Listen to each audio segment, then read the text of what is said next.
সময়ের সাথে সোমনাথ ইউটিউব চ্যানেলে সবাইকে স্বাগত জানাই। আমরা কিছুক্ষণ আগে কি করে ফর্ম ফিল আপ করা হয় সেই বিষয়ে বিস্তারিত আলোচনা করলাম। আরেকটা বিষয় আলোচনা করা খুব দরকার, তাই আলোচনা করছি, যেটা হচ্ছে যুবসাথী প্রকল্পের ফর্ম বিতরণ সংক্রান্ত বিজ্ঞপ্তি। যারা ফর্ম নিয়েছেন বা যারা ফিল আপ করে জমা দেবেন, তো সেইখানে কি কি ডকুমেন্টস লাগবে সেইগুলো নিয়ে আমরা আজকে আলোচনা করব। যেমন হচ্ছে, প্রথমটা দেখুন, অবশ্যই আধার কার্ড সঙ্গে আনতে হবে।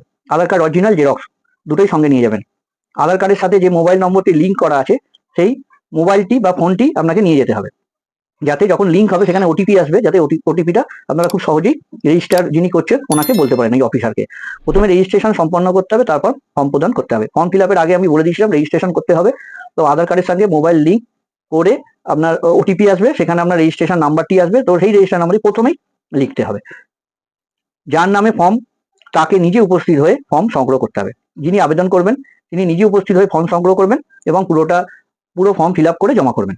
আচ্ছা, কি কি আনতে হবে? ভোটার কার্ড অরিজিনাল জেরক্স, আধার কার্ড অরিজিনাল জেরক্স, ব্যাংকের পাসবইয়ের প্রথম পাতা এবং বাতিল চেক অরিজিনাল জেরক্স, মাধ্যমিক পরীক্ষার অ্যাডমিট কার্ড অরিজিনাল জেরক্স, মাধ্যমিক পরীক্ষার মার্কশিট অথবা pass certificate original xerox, SC ST OBC caste certificate যদি থাকে তার অরিজিনাল জেরক্স ওখানে ওনারা নিয়ে নেবেন আপনার ফর্মের সাথে অ্যাটাচ করে।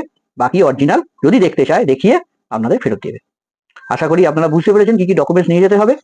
আজকে এইটুকুনি, আবার কোনো বিস্তারিত বিবরণ নিয়ে আপনাদের সামনে, যদি কোনো আমাদের কাছে ইনফরমেশন থাকে বা আপডেট থাকে এই যুবসাথী প্রকল্প নিয়ে বা অন্যান্য প্রকল্প নিয়ে, তাহলে আমরা আপনাদের সামনে তুলে ধরবো। আজকের জন্য এইটুকুই, নমস্কার, সবাই ভালো থাকবেন।